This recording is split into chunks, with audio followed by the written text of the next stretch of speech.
Welcome to Strive's inaugural Powering Progress event, a new thought leadership platform to spark ideas and discussion about today's workforce with the people leading the change. I'm Phil Weinberg, President and CEO of Strive, and I'm thrilled to launch this signature series with a brilliant panel of changemakers in workforce development. Before we dive in, a few important reminders. Closed captioning is provided by Zoom. To enable closed captions, click on the closed captions button at the bottom of your screen. To access and use the Q&A or chat features, click on the Q&A or chat buttons at the bottom of your screen. You'll be able to talk to each other and ask panelists questions throughout the event. Please feel free to say hi and where you're calling in from in the chat.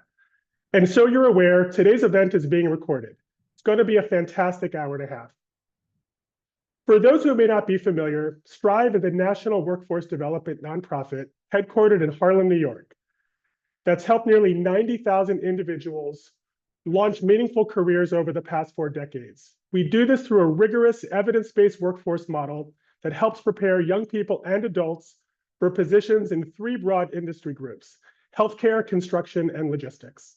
Our footprint may have started here in Harlem, but we're now in 12 cities nationwide and growing, which includes our operated sites and our affiliate partners. And this work has never mattered more. No single statistic is more telling than the decline of economic mobility in the US over the past several decades. As research from Raj Chetty reveals, while 90% of children born in 1940 grew up to earn more than their parents, children born in the middle of the 80s only have a 50-50 chance of doing better than their parents. The state of declining economic mobility, paired with massive macro forces such as public disinvestment in workforce funding, rapidly evolving AI, a hiring slowdown, and stagnating wages, make the need for innovative workforce solutions even more urgent. And here at Strive, we meet that urgency with optimism, because every day we see solutions that work in cities from New York to New Orleans, where we partner with changemakers to build pathways to in-demand careers. We know what's possible when we bring people together with a common purpose, and it's why we brought you here today. Today's event, the start of a new conversation series, is about shining light on what's possible, illuminating solutions that work, uncovering innovations that have lessons for us all, and revealing partnerships across sectors that are making a lasting difference. So let's get to it. I'm thrilled to have Mark Morial here with us today to help kick things off, someone I've long admired. Mark is the president and CEO of the National Urban League, the nation's largest historic civil rights and urban advocacy organization, having formerly served as the mayor of New Orleans, as well as the president of the U.S. Conference of Mayors. Mark is a leading voice on the national stage in the battle for jobs, education, housing, health, voting rights, equity, and entrepreneurship. Mark, welcome. Hey, and thank you for helping. Thank you for being here, helping power up our Powering Progress conversation and helping us set the stage for this dynamic conversation. The question: the National Urban League has spent decades creating workforce programs. Over the years, workforce development has experienced waves of change. How have you navigated economic, political, and social shifts to think differently about your workforce programs? Well, Phil, let me first of all thank you and Strive for doing this. Let me thank all the co-panelists, as well as all of the guests who have joined. I want to acknowledge my colleague, Cy Richardson, who is the Senior Vice President for Housing and Economic Programs, who oversees this portfolio for us, and just thank everyone for the work they do. So we believe strongly that in the workforce space, we have to focus on where the jobs are and are going to be. The most frustrating thing for people is to invest in their own training, knowledge, and development for non-existent or jobs of yesterday. So the evolution requires us to pay attention to the economic changes taking place and pay attention to the jobs that are in need. Interestingly, a friend of mine called me yesterday. She's a recruiter, a national recruiter, recruiting nurses and speech pathologists. And she shared how she's hungry to identify people. These are RNs and LPNs, people that work in the speech pathology space. We have to focus on where the jobs are. And that may be different in different regions. It may be different in different cities or different counties. So for the National Urban League, thinking about it in that way has been important. Secondly, every single job today requires some acumen in technology, some basic acumen in technology. So what we found, for example, in a program we run for seniors is that we've had to integrate some technology training into that development program, into that training program, because even a job as a cashier at a grocery store requires familiarity with technology. Even the person that works to repair home washing machines and dryers requires aptitude in technology. So everything we do, we have to think about what technological aptitude is required. We should not presume that everyone has even basic technological aptitude. So when we think again about how we position workforce programs, we have to think about those two things.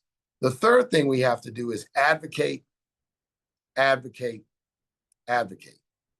That means with public policymakers at the federal, state, and local levels. That means with players in the private sector. Why investing in workforce, respecting the need for investments in workforce is in their long-term best interest. And this is something we can all do because the workforce system is a decentralized system in America.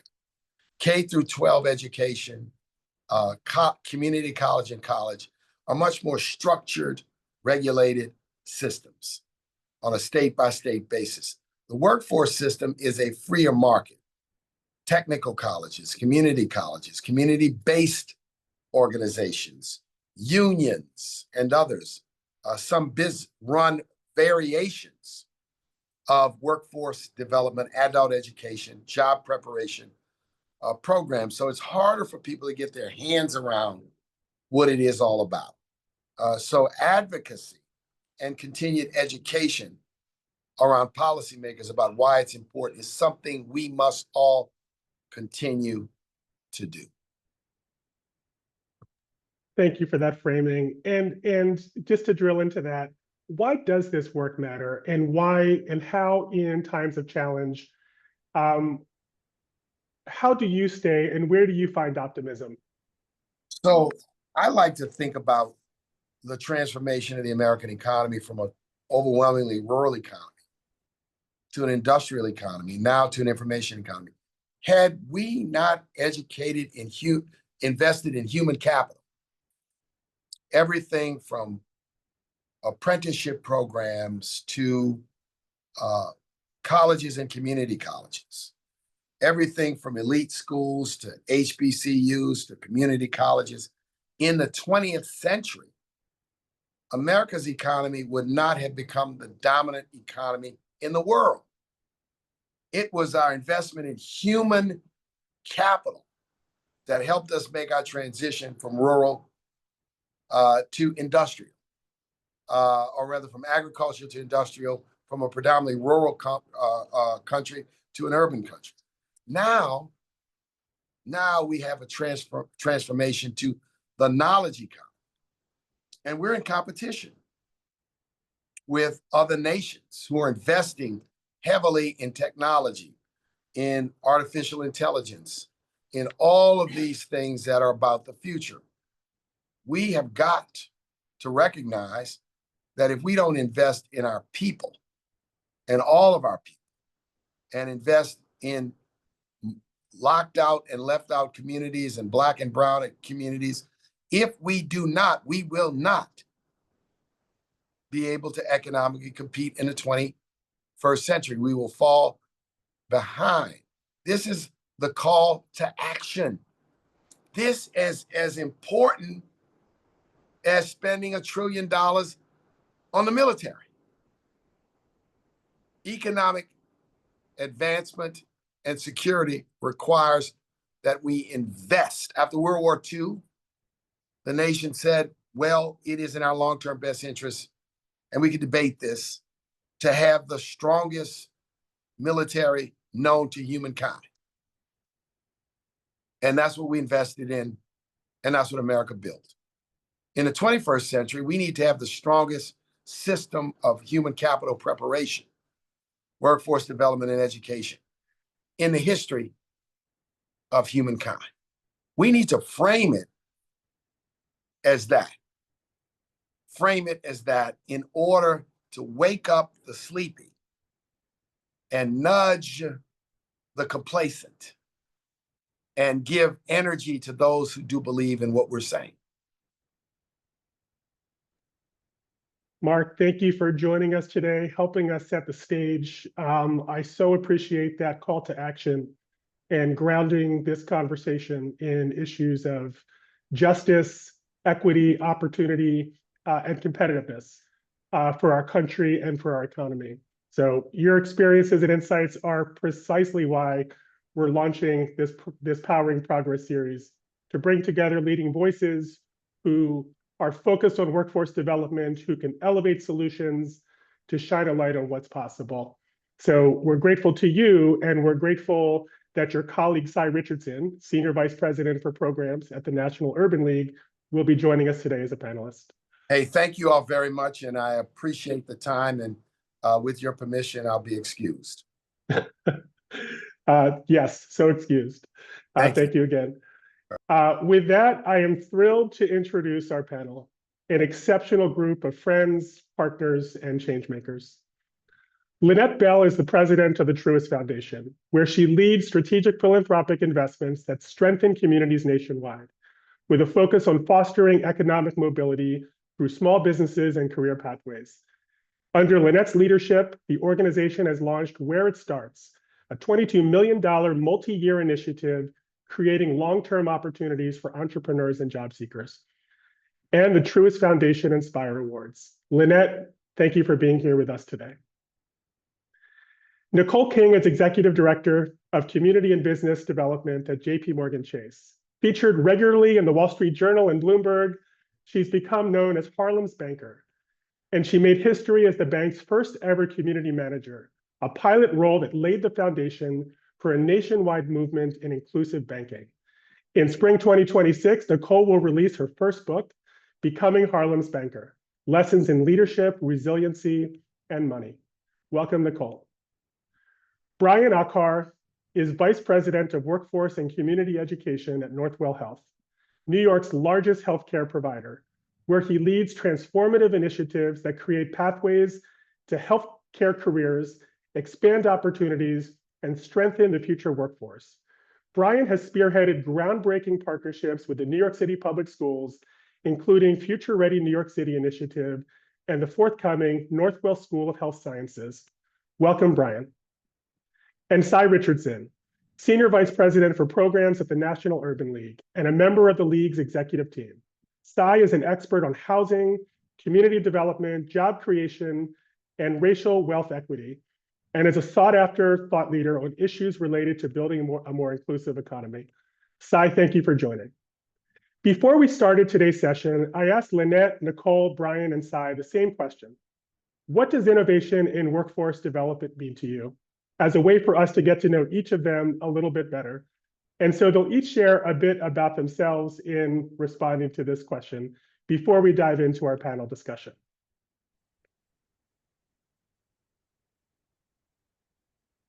Lynette, we're going to start with you. Great. Thank you so much for having me today. It's a pleasure to be in this virtual room with so many dynamic leaders who are all deeply committed to building more inclusive and resilient workforces. When I think about innovation in the workforce today, I think about place. I think about meeting people where they are and designing solutions that reflect on the complexity of their lives. Innovation isn't just about new technology, although that is important, or flashy programs. It's about really listening deeply to our communities and then co-creating solutions and investing in what works locally. One of the most inspiring examples that comes to mind for me is our partner, Central Community Partners, the winner of our 2024 Truist Foundation Inspire Awards. Our Inspire Awards is our signature initiative that celebrates innovative nonprofits using bold technology. This organization developed an AI-powered virtual hub that guides low to moderate income small businesses through a personalized journey of business support. It's uniquely programmed to the individual user, and it's designed to meet people where they are with tools they can easily use based on the stage of a business's life cycle, which is really critical. So innovation to me means not just new technology, but new ways of thinking about access, about creating that economic pathway for increased mobility. I love that Mark's talked about economic advancement. And so that too is part of the wraparound services that is needed when you talk about innovation. At Truist Foundation, we believe that when we invest in people and communities with intentionality, we unlock the kind of change that is long lasting and creates a new pathway for future development. Thank you, Lynette. Nicole? Thank you. Thank you so much, Phil, and good afternoon, everyone. It is truly an honor to be here today with this very important conversation about advancing the workforce. I'm Nicole King, and I really have the honor and privilege of leading the community banking strategy for New York City and Long Island here at JP Morgan Chase. And, my career is really committed. My entire career has been committed to really helping communities advance their financial health. And I love what Lynette said, meeting folks where they are at and developing innovative ways and solutions that we can advance our communities. And as we face new challenges in the workforce and the economy, resilience is key. By investing in financial health education, building trust, and expanding access, we help every person move from surviving to thriving. More importantly, innovation in workforce development means meeting people where they're at, as Lynette mentioned, and creating new pathways and economic empowerment. One example of this that really continues to inspire me today, I'm actually sitting in the firm's first ever community branch here in Harlem. And when we opened this branch in Harlem, we didn't just create a building with banking service. We actually created a community hub for local small businesses to come and do pop-ups, for organizations like a Strive to come in and use the meeting space complimentary, but most of all, really to help advance the community through workshops. Those workshops can range through budgeting, savings, building credit, how do I even start a business or even own a home? So I continue to be really inspired by this work and the success that we've had in Harlem. Started 6 years ago, and now it's a national program. And we've opened 18 other community centers across the country in places like Detroit, Houston, Ohio, and we continue to do this work.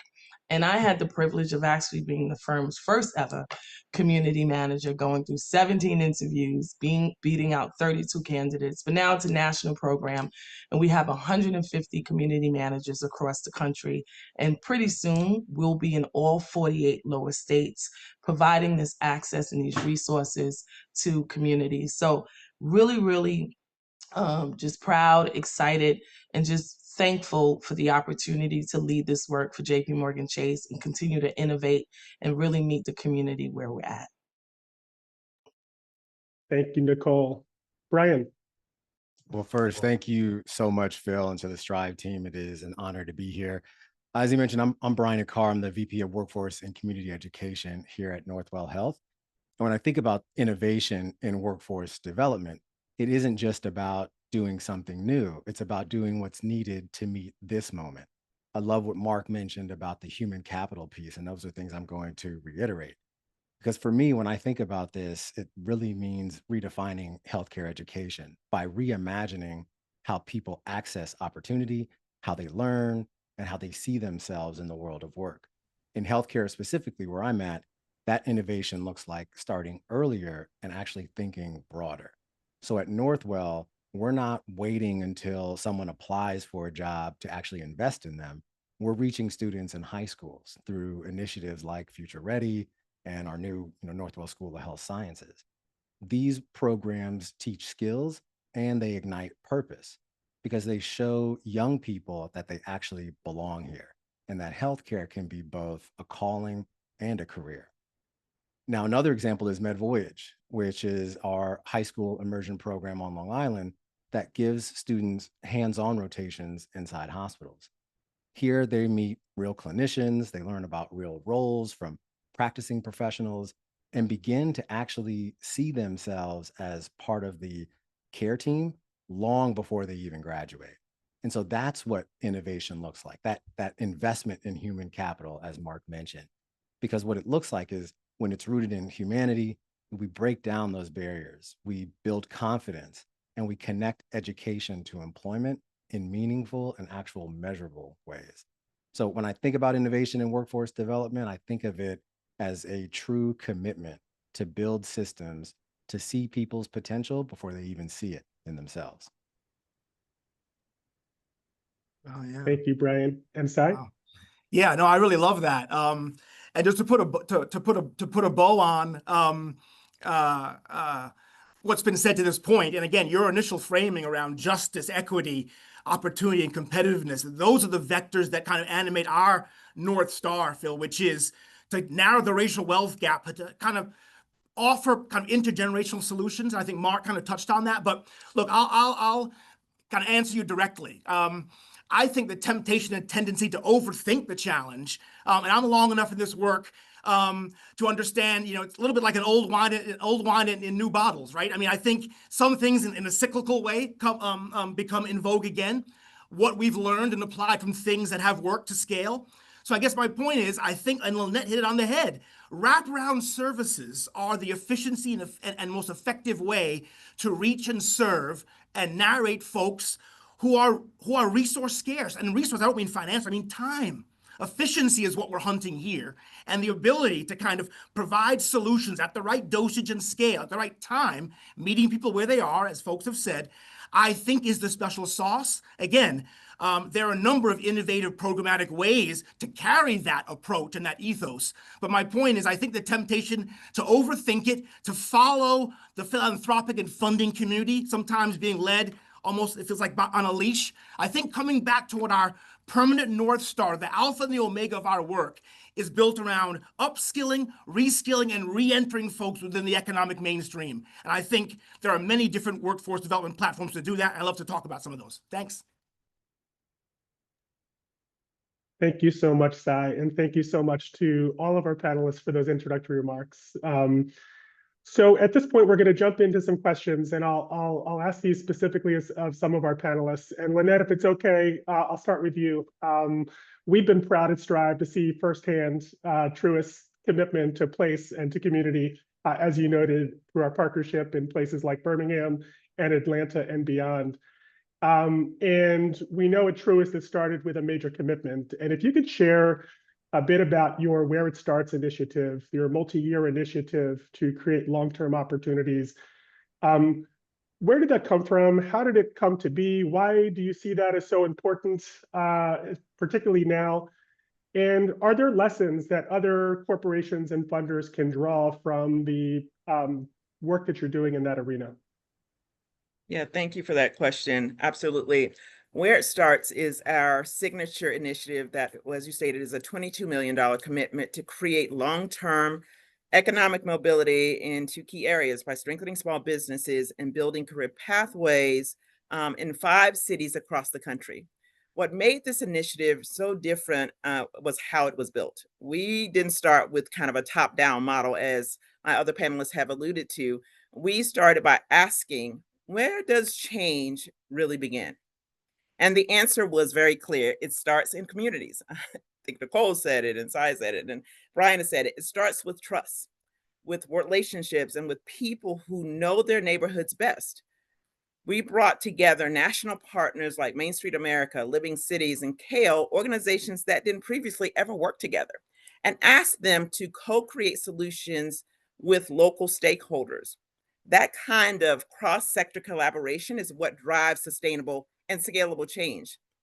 And the timing couldn't be more urgent. Today, we know that nearly 44% of US workers are in low-wage earning jobs, according to a recent Gallup poll.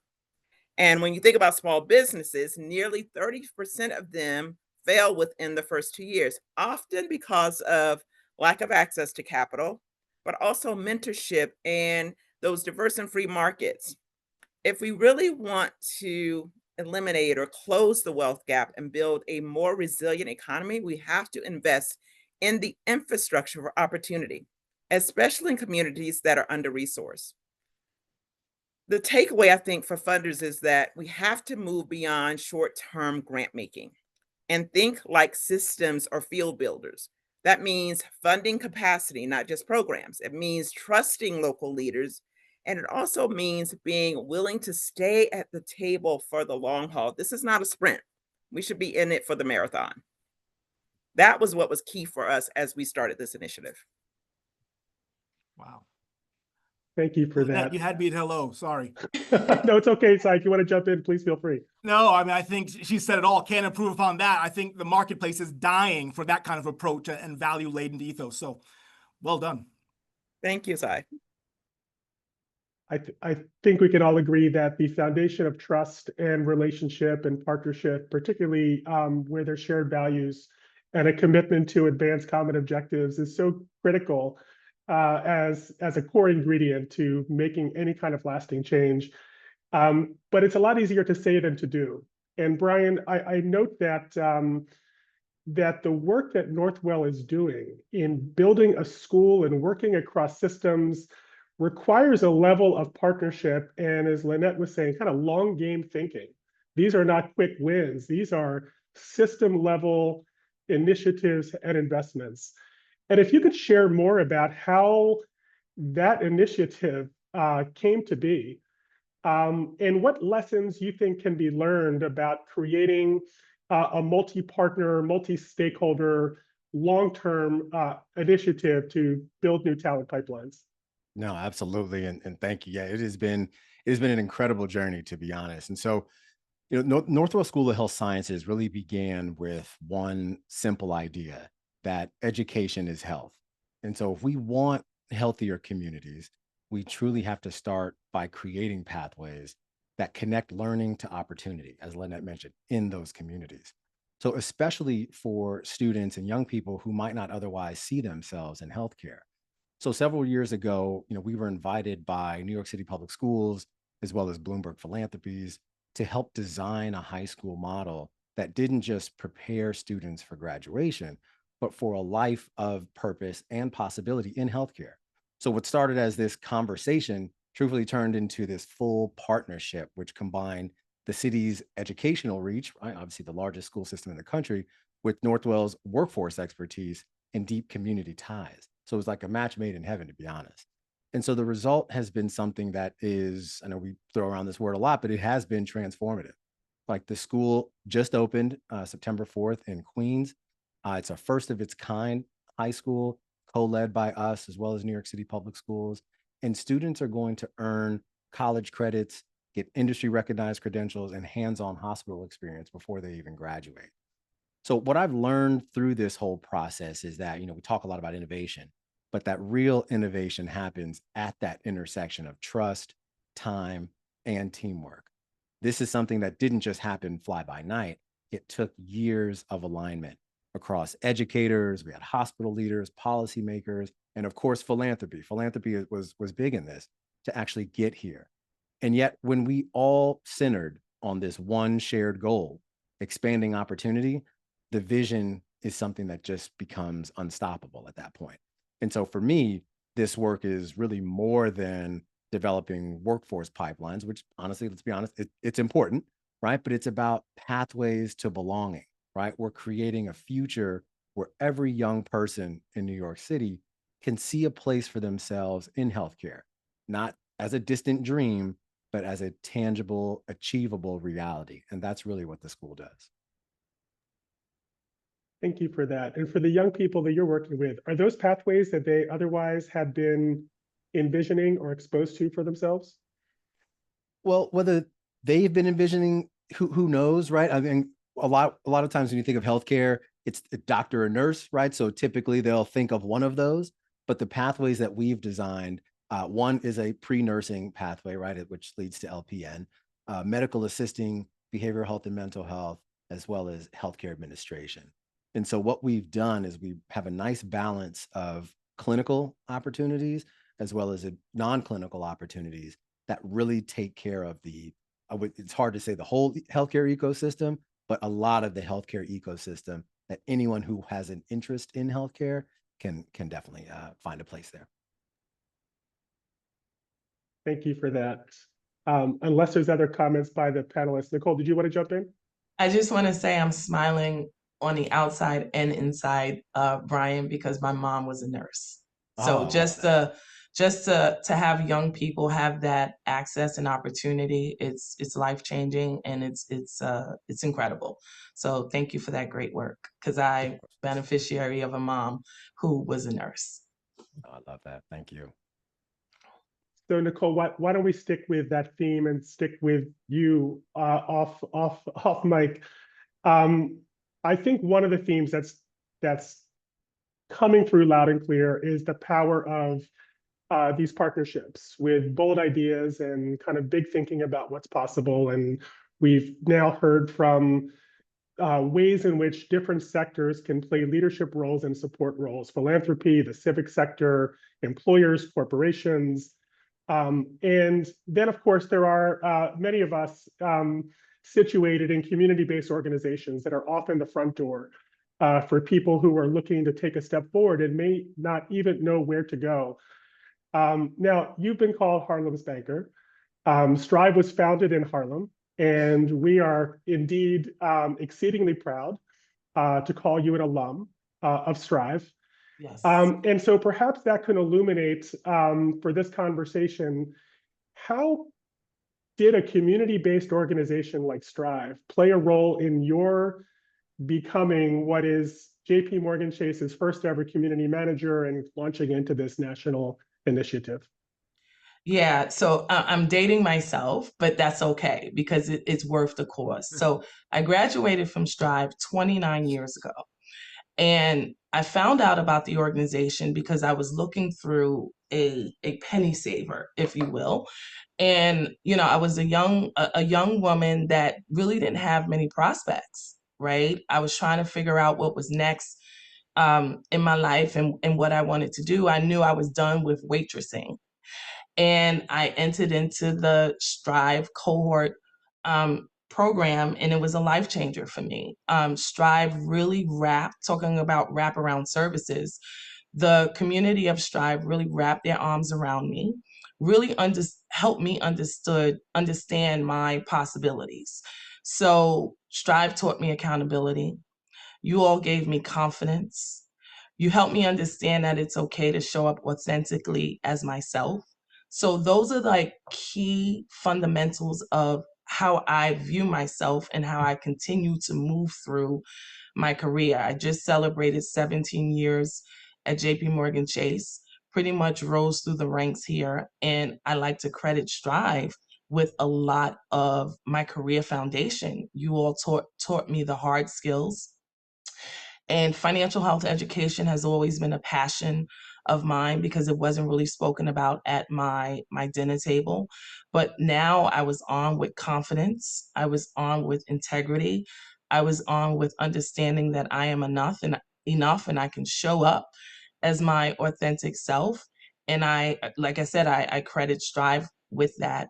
And now I sit here as the executive director for community banking, leading the financial health strategy for the largest bank in the country. And I like to say it is because of the knowledge, the support that I received from Strive that have really helped me rise through the ranks and really understand, as I mentioned, we lift as we climb. And it's not just, when you say Harlem's banker, it's more than a title, right? It's a passion, it is a purpose, and it really symbolizes my ancestors that really made that journey from Jamaica to New York City for opportunity. So Strive really has been a part of my journey all of this time, and all of the lessons, educations, resources that Strive has able to give me continue to really bear fruit in my career today. Thank you so much, Nicole. Clearly, as somebody who cares deeply about Strive, that's very heartwarming. I'm also very mindful. There are many exceptional organizations like Strive working hard in communities, and the notion that you could come out of a program like Strive, climb into the type of position that you're in and bring that perspective, that voice, that representation. And I've had the good fortune to hear you talk to our alumni about being in their seats and having that level of insight and empathy. And I'm just curious about, because we talked earlier about meeting people where they are, is how that experience has informed your ability in your role to meet people where they are and shape stronger partnerships in the community. I love that question. Just to give some context about the community manager role, as I mentioned before, I was fortunate enough to be the firm's first ever, so really built the playbook. And the role was really designed for the community manager to spend 80% of their time in the community building relationships with like-minded organizations and meeting community residents where they're at. And then the other 20% was really internal facing. And for me, that was incredibly important because the community needs to see you where they're at, right? So you can see my team, we can be in a beauty parlor doing a pop-up workshop. You know, we can be at a movie theater. And that's how you garner trust. Folks need to understand that this is not transactional, that we are truly here for the long run. And the way we do that is by being present and vocal in the community and really being a bridge between JP Morgan Chase and the communities in which we serve, because we know historically communities like Harlem don't feel as though big banks are for them. But with from the inception of the role of community manager and now community banking, which is the entire division of the bank, we're working really hard to help communities like Harlem and communities across the country to really understand that, yes, we are going to be in your community. We are going to meet you where you're at. All of our program is informed by community. So we don't just show up and say, we think you should learn this or you should know this. No, we, again, survey the community members. We hear from them firsthand. What are some of the pain points? What do they want to learn? How do they want to advance their finances and their financial health? And we take that information and then we co-curate programming with organizations like a Strive. And we do this work. We like to say we do this work not alone and in a vacuum. We do this work together. So being present, showing up, and really getting informed intel from stakeholders and community residents are really important in the way in which we do business. Nicole, I just want to say that Yeah. your story is a great example and demonstration of that your pathways to upskill and reskill are not always linear, and that for you to kind of be leading this work and effort and you're clearly showing your passion. I always say trust is the infrastructure of philanthropy, and that trust is key to what you've done to kind of not only build that presence with the community, but you took us out of the corporation and really turned the design mindset into a different direction for JP Morgan Chase. So kudos to what you've done. Thank you. Can I jump on that quickly, Phil? Because I mean, Of I'm course. jumping out of my seat here at Yes. this, not just testimonial, which is a snapshot in time. This is a 29-year motion picture that Nicole has kind of woven. And I think I know what she's talking about here. I think this is a little bit also a for us, by us time, that it's not just the journey, but the person who has carried that message to communities. And that is something our community social capital we have in abundance. And I think the ability to connect, to tap it, and to build trust that Nicole and Lynette have talked about, that does not just happen organically. Unfortunately, we have layers of discrimination and non-diverse and non-democratic spaces. In many ways, we have to rebuild civil society on the backs of these stories, these vignettes, these sacrifices. And I think you can do good and well. I think that's what I take away here. For Place, she has done well and continues to do it. I'm sure she's uplifted others. I mean, this story needs to be told. Thank you. Thank you, Sai. I want to stick with you if that's okay. And I appreciate your jumping in on that point, because you two for decades now at the Urban League have been in the trenches and on the front line of this work. And I'd be curious as you're thinking about sustainability and scalability, particularly in moments of disruption, how you're thinking about remaining strong and present and forward-looking and meeting the moment with your workforce programming at the National Urban League. Well, I appreciate the question, and we don't have enough time to answer with full sincerity, honesty, and the kind of vulnerability it requires. Because in many ways, because of that resume as an institutional actor, there are some folks for whom that is discomforting. And there's some aspects of, as I mentioned, civil society that like to see that obligation and work taken from organizations like ours that have organic connections to communities of color and underserved and under-resourced communities, which know no race and class. We are in the service business. So I say all that to say, there's a little bit of a kind of institutional insecurity when you have to be in a kind of perpetual defensive crouch, defending experience, knowledge, legacy, while at the same time, as your question alludes, be on the front foot to kind of be of the next kind of set of innovation and the vanguard of programming. So we're concerned.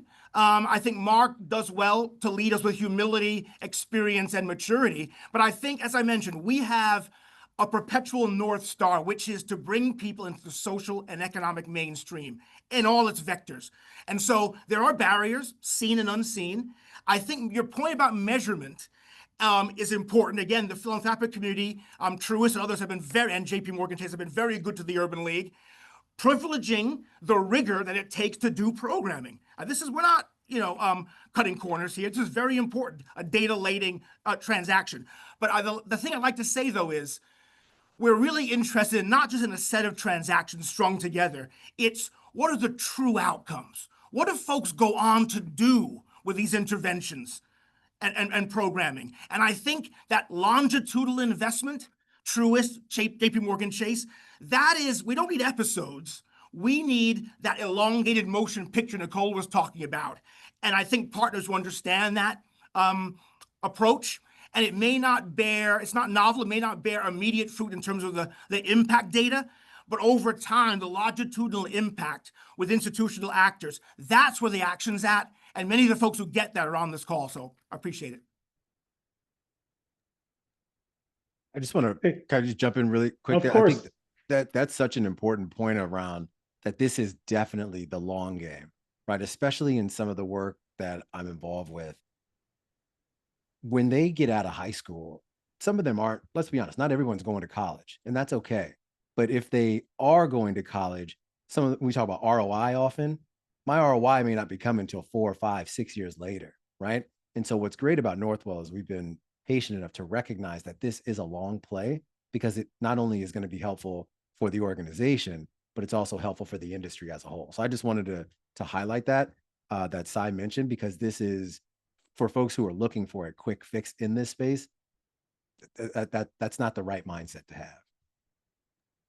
I appreciate that notion.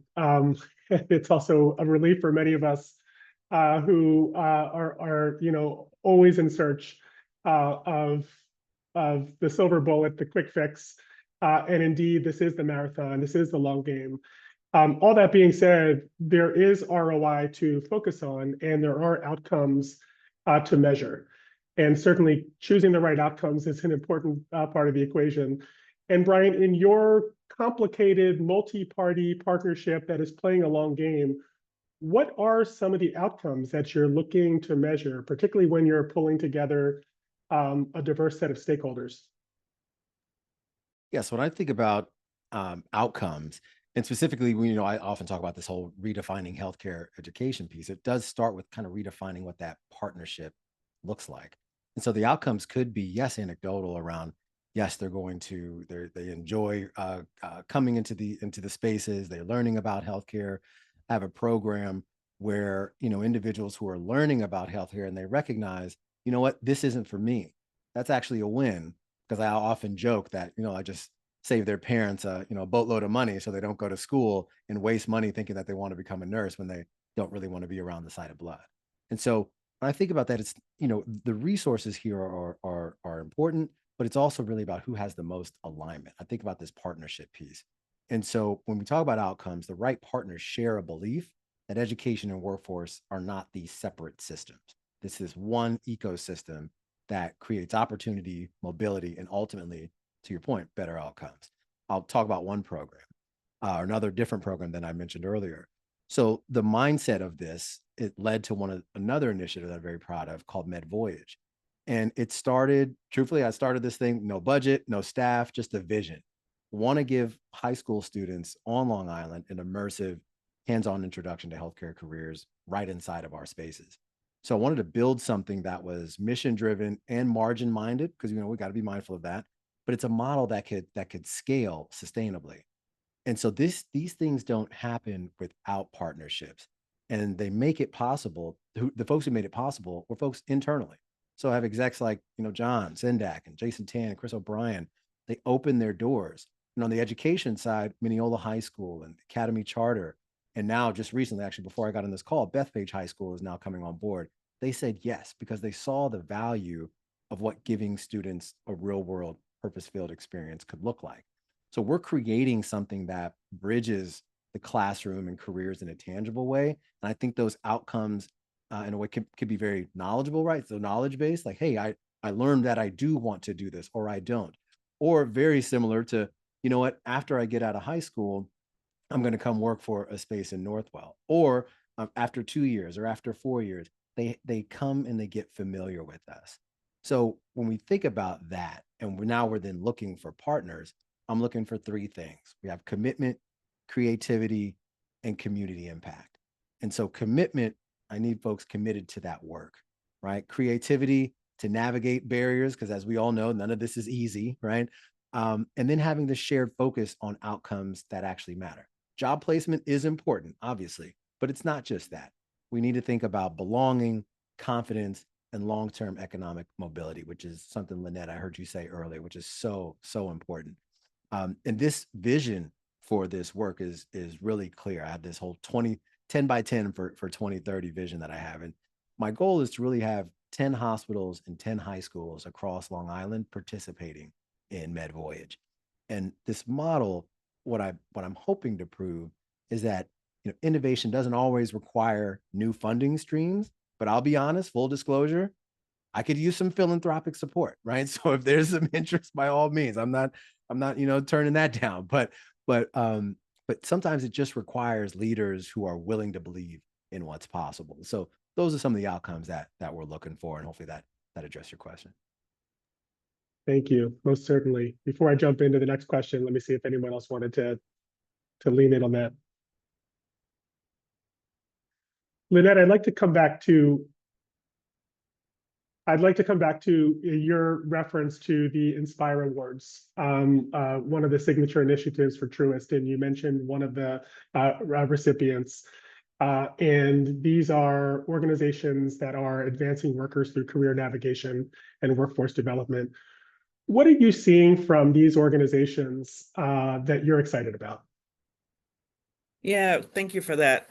The Inspire Awards is our signature initiative. And just like Brian was talking about, creating this design mindset for outcomes, this is part of what we wanted to see with the Inspire Awards.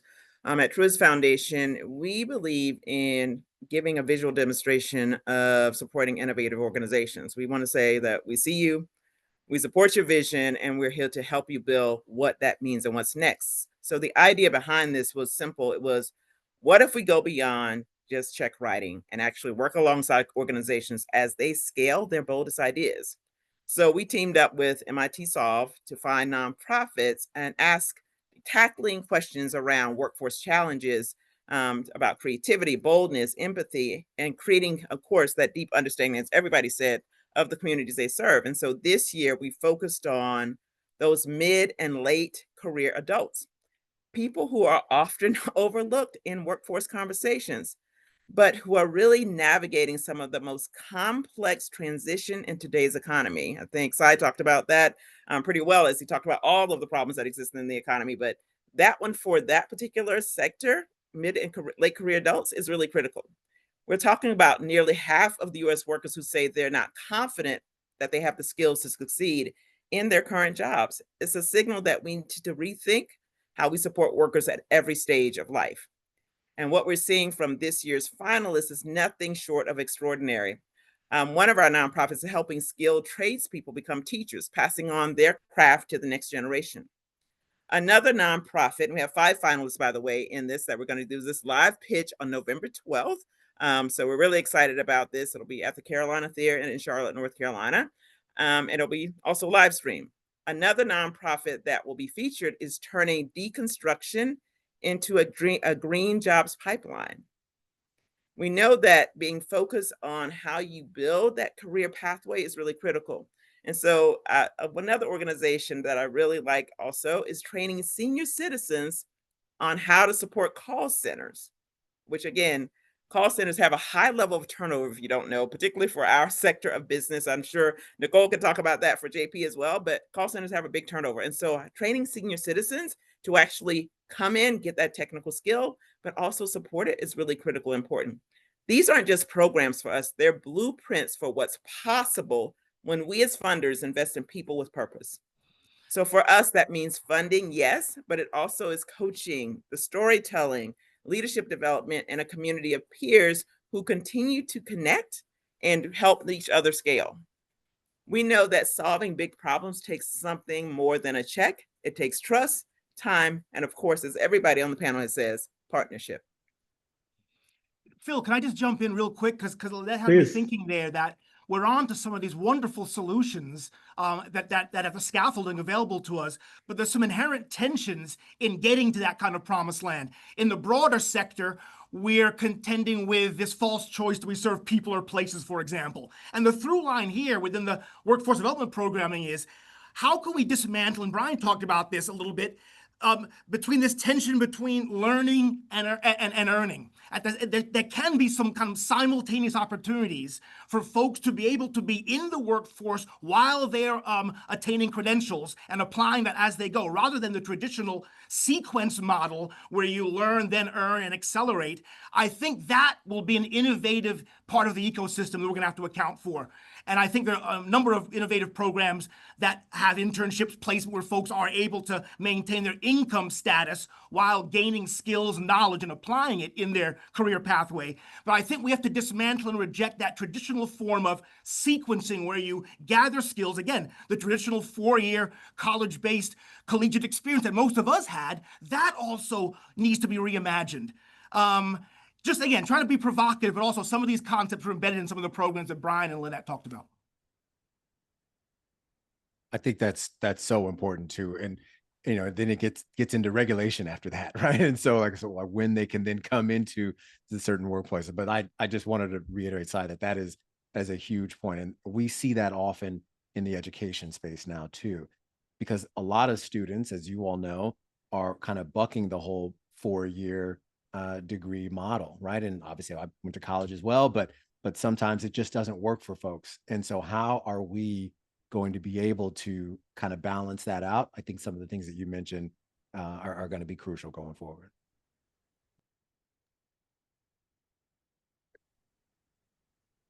Does anyone else want to jump in on that?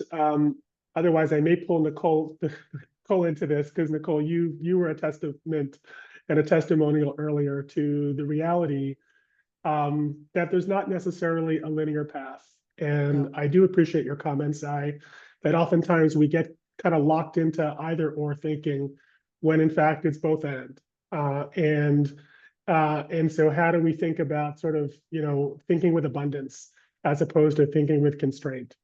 And how do we think about the types of robust partnerships and experimentation and learning so that it's not a one-size-fits-all approach? And so, Nicole, so much of what you do is that trust building, which is a word that I now appreciate has been a through line in this conversation. And in your work with communities, what approaches have you found successful in building trust? Particularly as it relates to the context around not getting locked into sort of how the pendulum is swinging, but thinking more contextually around what success might look like within a community. Yeah, I think we all have been saying it, over and over again. And for me, it's really meeting the community where they're at. And I mean that like literally. So I spoke about how you may see one of my community managers at a barbershop or at a church, right? Working with a congregation and a pastor teaching financial health education. But one of the, I would say, partnerships that I'm really proud about that we've been able to cultivate there's so many, but this one in particular is with the CUNY system. We actually work with the CUNY system across all 5 boroughs and really integrated financial health education within the classroom. So my community managers are working side by side with professors and really teaching college students the importance of managing debt and what their prospects are when it comes to financial freedom. And why is that so important? Is because it may be difficult, right, to get a college student to come into the branch to a workshop.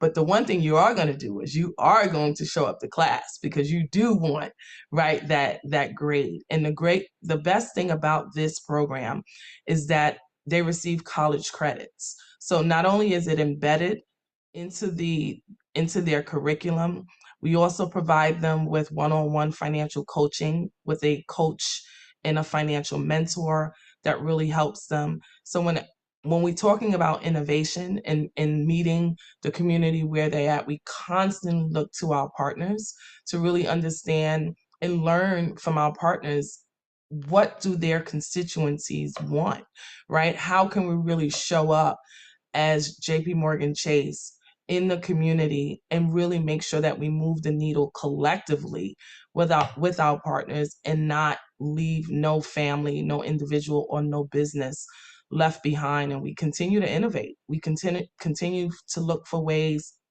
to really make financial health really cool and fun.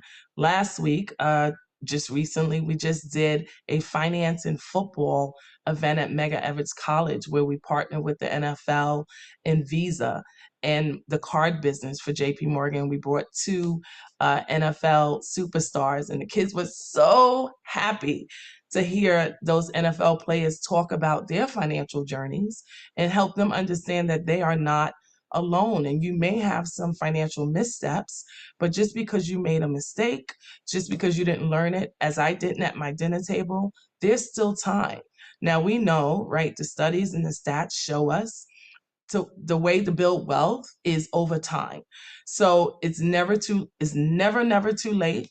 But the earlier that we can start, the better. So our focus is really shifting it and really working with college students and young adults to really help them make those advancements with their financial health. So I guess really a long-winded way of saying meeting, right, folks where they're at, going into schools, going into colleges, and again, having a very innovative approach to how we introduce financial health to the communities in which we serve.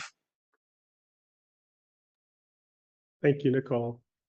You're welcome. We're going to open it shortly to questions that have come in through the Q&A. So this is a plug for folks that still would like to pose a question. We're going to get to those shortly. I wanted to first, I'd be remiss if I did not pose to this panel a question about AI, because we had several pre-submitted questions about sort of the implications, and certainly this is a conversation where there is both the notion of threat and the notion of opportunity, but either way there is the reality of disruption.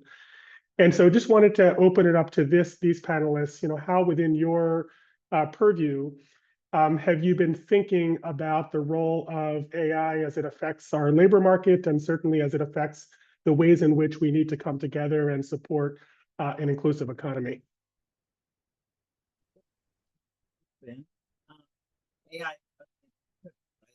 AI is one of the most powerful tools we have to close opportunity gaps when it comes to workforce development, but we have to design it with communities in mind.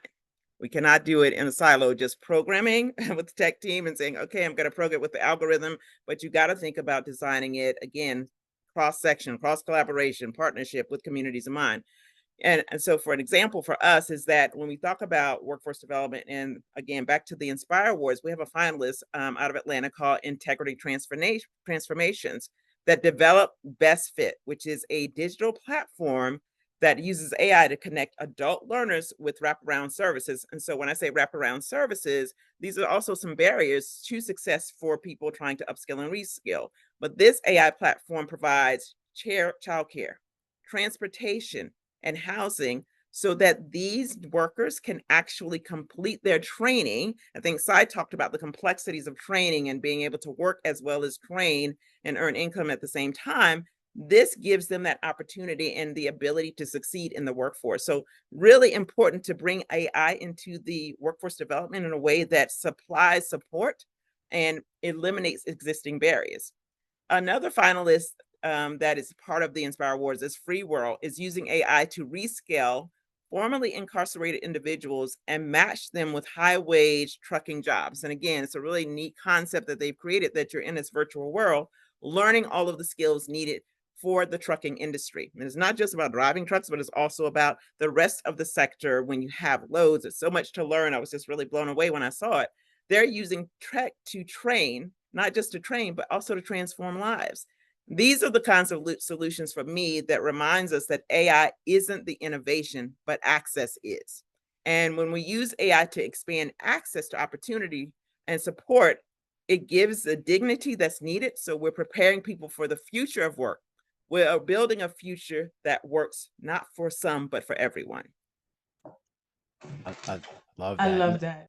And just to add on to that, last week we had a great event where I brought the CEO of business banking for JP Morgan Chase here to Harlem to talk to small businesses. And one of the obvious question in the conversation was around AI. And he gave the audience just some really good advice, right, in terms of AI is not going anywhere, right? We must, right, integrate it and not be afraid of it, because the train is leaving the station and we don't want to be left right on the platform. And I couldn't agree with Lynette more. AI is not the innovation, but the access is, right? That's how we're going to continue to make sure that folks are skilled up and prepared for what's next. And what I've seen here, particularly at JP Morgan, is that how digital tools and AI has really helped identify skill gaps and personalized training and connect job seekers with opportunity more efficiently. So it has really been our friend, right? It's not, something that we continue to look at as, oh, it's going to replace jobs. It's going to transform, right? A set of jobs and different skill sets. But again, it's something that we embrace wholeheartedly. And talking about innovation, when we opened this community center 6 years ago, we still to this day have a partnership with Google, and they come in and they teach small businesses digital access and digital tools, because even back then, before this explosion of AI, we understood the importance of bringing our community along with the digital resources to help them advance. So we continue to embrace AI and then find ways that we can continue to support our communities by providing access. Yeah, and I'll jump in as well. This is such an important topic. I think, AI should extend our humanity, not erase it. Okay. And so it's not this replacement tool, but it's a reinforcement tool. And what we've been doing at Northwell is we've been open about that. We have our own AI hub, right, where we're helping team members, more efficiently complete their work. But technology helps us scale access and personalized learning. You talked about an upskilling initiative.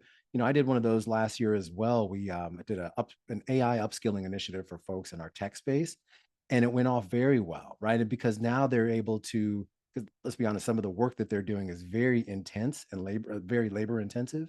And so with this new advent of what was happening in the big LLMs and all that, we went through a model with Multiverse, with another philanthropist called in Tulsa, to upskill some of our IT members. That was very well received. And so I think that's something that's going to be huge as we continue to go forward. We also use it in spaces, whether it's simulation and clinical training, or even adaptive learning, or like I mentioned, upskilling. It's that sustainability is going to be important though too. So it comes from how we use the tech to remove some of the friction that happens in day-to-day life, but not the people, right? Because the people are going to be important. What we hope it does, and what I've seen it do, is that it gives our teams more time for the human side of care, and care could either be bedside or some of the administrative things that are happening throughout the system. But pairing that AI with empathy is going to be super important going forward for a lot of our industries, because I think we can both modernize our workforce and strengthen the human experience, and that's going to be something that sits at the center of healthcare specifically. Phil, I was hoping to go first on this question so the rest of them could talk me down, because this is the one question where my glass is actually half empty. And I'll just be honest with you about that, because in many ways, my organization is fighting the last battle here to diversify and democratize spaces that are still closed in a more traditional sense. So I think we have to better understand the boosts and blocks for entry and how we can be impactful in this new normal that Lynette and Nicole and Brian talks about. There's some real action in the chat, I gotta say. I think Patrick Young, took his name talking about AI should be a boost and not a barrier.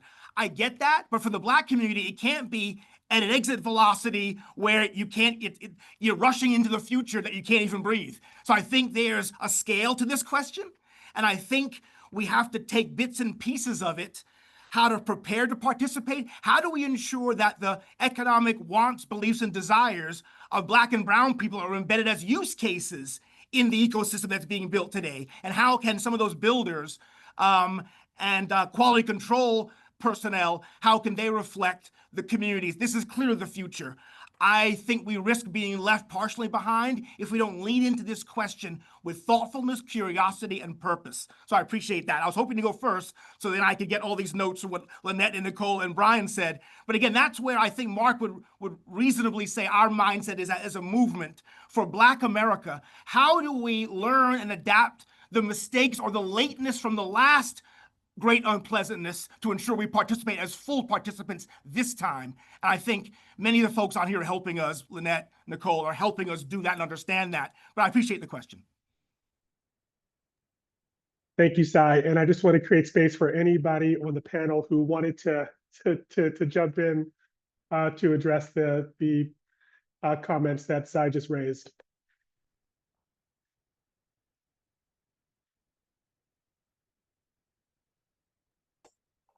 And again, we're a traditional Valid point. workforce developer, so it does reflect some of the 20th century thinking that we carry. So I'm just being honest with that. I think we have to reimagine the space as well.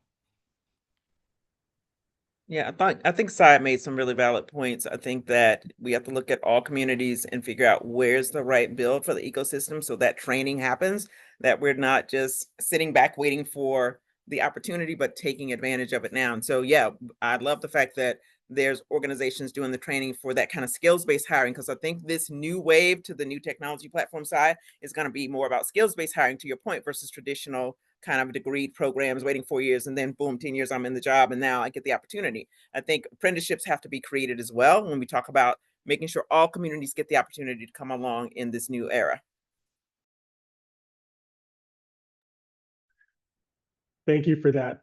Thank you for that question and perspective, Sai, and thank you for your additional reflection, Lynette. We're going to shift to some questions from the audience, and we're not going to be able to get to all of the questions, but we'll try to get to a couple as it provokes additional dialogue among our panelists. And I'll start with the first question, which is from Jackie at Boost Strategy Group. And as I look at the question, it sort of has me thinking about the question of, we're all seeking innovation and we're all seeking partnerships. Sometimes it's how do we advance that in complicated systems and bureaucracies? And so the question is, everyone says they want innovation, yet many of the best ideas don't fit neatly inside one department or division, so they never move forward. In the neighborhoods we serve, they are already great. They're already great workforce and training programs. They're often working in silos. From where each of you sit, or perhaps somebody wants to lead us off with a response here: philanthropy, healthcare, banking, nonprofit leadership. What's the real path within your organization to try new approaches? How do we make it easier to fund or test ideas that connect people, not just to jobs, but to careers that can actually sustain their lives. Who wants to jump at this? How do we take great ideas with vision and purpose and intention and actually get the traction we need to bring them to life? I'm happy to kick us off. I think, this is actually a very timely question because we're a very large player here in New York, and so we often get a lot of requests to partner. I think oftentimes the fastest way to close this gap is co-designing from day one, right? Too often times, I think education and workforce programs are built in isolation and then handed off to employers. And that's not something that truthfully typically works, especially for a large, highly matrixed organization like ours. I think it's important to try to bring employers in at the ideation stage to let us and them help shape the curriculum, whether it's mentoring students or defining success metrics right away. Because when you come in with something like off the shelf and you come into a place like a Northwell, there are so many other systems and intricacies that you're not even aware of that you're starting from last, right? And so it's going to be very difficult. So when employers become essentially co-authors rather than end users, those pathways that some of these programs some of these organizations are thinking about, those pathways become true pipelines. I think that's how you build, Lynette, you talked about this thread of trust, right? And that's such an important thing, but that's how you build relevance, you build trust and immediate value for the learners, for the org who's actually has the thing, and obviously the industry and employer as well. So that's really critical.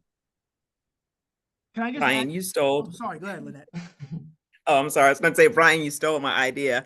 I love that fact that you went there, bring employers on as part of the co-design process from the start. I think that's where I was going as well. But I also want to say for organizations that are working to build workforce, talk less about pipelines and talk about bring the partnership together for the big idea. Workforce programs are kind of built in isolation, then handed off to employers like a finished product. But to Brian's great point, the most effective ones are co-designed from the start. Employers are not just the end users, they have to be part of the collaboration process. So if I have to give one piece of advice is bring the employers in early, as Brian has stated, not just to validate the model, but to help shape it and to listen to it differently. I think Sai talked about how do you work and earn at the same time? Those are apprenticeship programs that are far and few in between, but are still very critical to this ecosystem. So for me, the most effective organizations are those that co-create solutions with both sides at the table. I'm sorry, Si, I think I interrupted you. No. Let me take the baton because I think you've described in Brian before this kind of shift from that traditional kind of trained and pray model to a kind of more integrated system where training, right, and employment and the wraparound supports work together simultaneously. Again, that's the efficiency our clients and participants, I think, are desiring, if not demanding yet. And then the second thing I'll say to the person who asked the question, one thing I've learned is, and I didn't know when I started this work, we have to invest. Don't be certain of your rightness. Don't assume everyone can see the impact and influence of your work. You have to invest in narrative building and storytelling for the kind of grants that allow you to do this kind of laboratory tinkering with programs that are not yet at scale, but have the right concepts. A great executive director has myriad ways to support the organization. Some of the grants are designed to keep the lights on and to keep your personnel and admin moving. But some of the grants are designed to R&D and to tinker with what could be. And I think this work falls in that category. And there are two people on this call who also believe in that ethos of trying new things. So I think it's about being creative in your storytelling and your narration. And that's something I didn't understand 20 years ago. Now I invest in that kind of grant making. I just want to, oh my gosh, all of my fellow panelists hit the nail on the head. And here at JP Morgan, as you can imagine, right, we get so many invitations to partner. And what happens is the program is already baked. So it's really no room for flexibility. And what I like to share with organizations, just look at my experience and what I had to do 6 years ago when we created a pilot program, right, internally at JP Morgan Chase with this community banking model, right? They did not give me a playbook, right? I had a whiteboard. So what I had to do is I had to to Lynette's point, to Sai's point, to Brian's point, like I had to build advocacy, internal and external. I had to bring folks along the journey. I had to understand what was the objectives of my community partners like a Strive. So this way I can advocate internally for that partnership. So it is so important to have the flexibility within your program, but to bring your partners along and allow them to co-create. There would not be a community banking division if I didn't think that way. If I felt as though I had all of the answers. No, I had to co-create this community banking model with my external community-based partners to make this work successful. So bring your partners along the journey, allow flexibility within the programs, and don't come to us with it already baked. And understand your partners, as I can say here at JP Morgan, our philanthropic priorities. What is important to your partners? So this way, when you're designing the programs, you can embed that from the beginning with the KPI, with the metrics, and all of those things that's important to your partners. I couldn't agree more.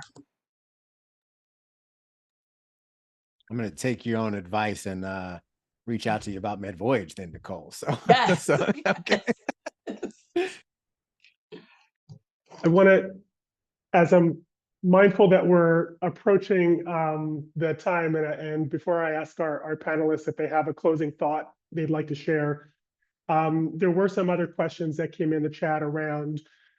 We talked about one of the disruptions that clearly is having a major implication, the advent of AI. Of course, there is other disruptions at the federal level related to funding and shifts in policy. And certainly with our presence in multiple communities, we think a lot at Strive about the implications of these funding shifts and policy shifts as it relates to the social safety net for our students and the policy context and funding context within this works. And I'm just curious from this group if there are any reflections you would offer as it relates to any ways in which our conversation today, innovation, leadership, trust, partnership, is informed by the context, the federal context within which we're operating, or if we should all just be staying the course. Yeah, I'll take that. I mean, for us here, community banking, we're actually doubling down. You know, as I mentioned at the top of the call, by 2030, we'll have community managers in all 48 lower states. So we believe in this work. We know that it's important to, right, just to the foundation of this country and helping folks advance their financial health education. So we're not shying away from it. We're actually leaning in. I'll echo that on the healthcare side. I mean, I'll be quite frank. I mean, the folks that we are going to be training are going to be the people who eventually take care of us. And so we are very much so continuing to invest in that, the initiatives that we have. And I've only, mentioned 3 here, but we have many other initiatives that we do throughout the health system that really focus on the next generation of healthcare leaders. And selfishly, yes, we'd love for everyone to come to and work at Northwell, but a win for the industry, the win for the healthcare industry is truthfully a win for society. So despite what may be happening federally, we think this is important work to be a part of for the greater good. Thank you. Yeah, I'll just add from the financial services sector, we are still leaning into our strategic investment. And as I stated earlier, we're not in this for a sprint, we're in for this long marathon. And so we are continue to support organizations that are helping individuals upskill and reskill, building those career pathways so that they can have a living wage or change the wealth trajectory for their families and for generations is still part of our process and the way we will support our communities. And so there's no change for us. We're still leaning in the same way. These are unprecedented times for all of us, quite frankly. And it seems every day something new jumps up on the horizon and we're dealing with them as they come. But as far as philanthropy and funders, I know I'm in a group that supports, Nicole's organization has not changed its philosophy as well. I know we have not, and there's other that are in the sector that have not. We are still leaning into what our strategic objectives are around supporting our communities. Wow, that's good. I support, Brian and Nicole, and particularly Lynette, obviously the kind of leadership she is exhibiting, not just for Truist, but also for the broader sector, which is my point that I think this, in a little way, this webinar itself, the fact that it's being shared broad and wide, there's no monopoly on understanding how to reach, serve, and tell that story. So we've just had a little conversation here, which will be shared wide with others. I think that's the first step. Knowledge should be valued and shared. And the second thing is, my college baseball coach used to say, we may be wearing different jerseys here, the 3 or 4 of us, but it's incredible what can be accomplished when no one cares who gets the credit. So we've talked about things that have, kind of IP here and, innovative and, kind of proprietary ideas. We're sharing them gladly as colleagues and peers, because it'll take that kind of a moonshot to answer your questions fully. And we won't know for a long time the degree to which our success has been. But I think the notion of sharing and the notion of good practice belongs to no one. It's been a collective. And I think that's how we advance it. We're sitting in seats that others will have these seats after us 50 years from now. And what did they do? What information did they apply when they had it? What did they do? When did they, apply it? I think that's our obligation. This little glimpse into that reflects it. Thank you for that. I think we're at the point where we are going to ask each of our panelists if they would like to have the last word and share a parting reflection or call to action, your 30-second version of anything that you would still like to share with this audience and those who will be watching this broadcast that hasn't already surfaced today. Yeah, I'll start it off. I just want to say thank you to Phil and the Strive International team for inviting me to participate in this. I think this has been a great discussion. So many gems have been dropped throughout. I think the one piece I'll just leave folks with is that we talk a lot about innovation, right? And so innovation happens where experience and curiosity meet. And so I hope that people, whether you're on the organization side or you're on the industry side, that just don't lose your curiosity when it comes to this space. Nicole, you talked about flexibility. That is so huge as well. As we all try to figure out, whatever is going to happen next, flexibility is going to be important. So just stay curious, everybody. And thank you all for those who attended. It was really a great discussion. I like to jump in before I let our leaders close us out. But I, again, would echo what Brian has said. I just am appreciative for the ability to join a big tent conversation with an organization that has seen over 114 years as being specific at a thing. We're being trotted out when we have a George Floyd or Breonna Taylor, Freddie Gray, or Michael Brown for these key triggering events rooted in racial discord and racial animus. Those are events that are episodes that's part of our legacy and responsibility to bring coherence to that, bring order to disorder from disorder. But every day is this conversation. And again, we are a wonderful network, the Urban League, and we are a very bonded network. But again, back to social capital, this conversation, Phil, allows us to bridge into broader networks, into different conversations that talk about our kind of theory of change, what's worked, what hasn't, to share and be in that kind of arena of the curious that Brian talks about. And again, thanks for the invitation.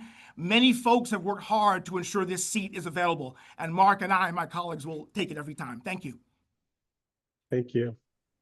Yes, I'll jump in. Lynette, you? No, go ahead. Oh, okay.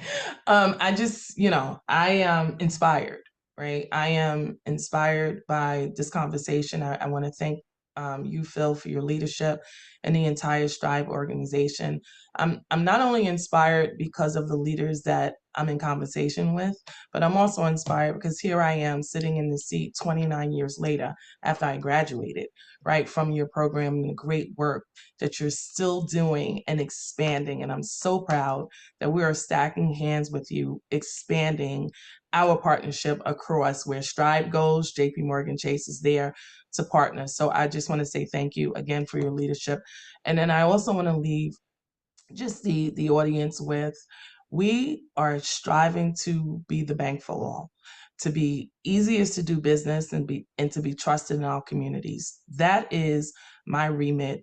for leading community banking for New York City and Long Island. And we do this work together, and it's trusted community partners like Strive, like a Truist, like a Northwell, that's going to allow us to continue to help us advance not only financial health in communities in which we serve, but really globally. So I just want to say thank you, and I'm just delighted to have been a part of this. And I'll be really brief. Thank you, Phil. Strive does such a great job, and so grateful to be on this panel with so many great thought leaders who are leading the charge. I will say, as a funder, and we've all said it today, partnership is key, cross collaboration is key, but also developing solutions with a design mindset. I think every one of us talked about that in a unique way, but that is so critical as we look at some of the opportunities that are ahead of us, as well as some of the continued barriers and challenges. So thank you, Strive, for what you do. And of course, this was an excellent panel.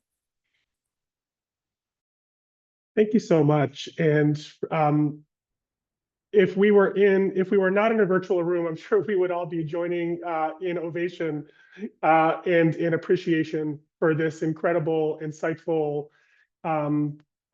talented, values-driven group of leaders for their words, their insights, their generosity, and grateful for their time and their commitment to this conversation and these issues.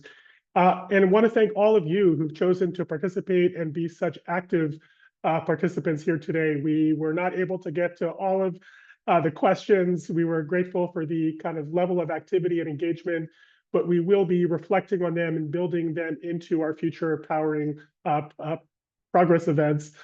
And I just want to, close by saying that, the notion of bringing these leaders together across sectors, across disciplines, employers and corporate leaders and funding leaders and community-based leaders and civic leaders, this is how we do the work, by coming together with shared purpose, with, as Lynette noted, clear design, a great level of conviction, and a shared sense of trust and belief in what's possible. To devise solutions, and as this panel has so beautifully noted, do this for the long game. So we'll be sharing a survey with you today. We welcome your feedback as we launch this inaugural Powering Progress series. Please share your thoughts so we can continue to build a platform that meets your needs. We're excited to see you again. We're grateful for this conversation. We too at Strive leave heartened, inspired, reinvigorated, motivated for the journey that's ahead for us and in partnership with all of you. So in the meantime, you can learn more about Strive and our upcoming Powering Progress programs at our website, strive.org. And we want to thank you and express our gratitude for everyone joining us today. Thank you.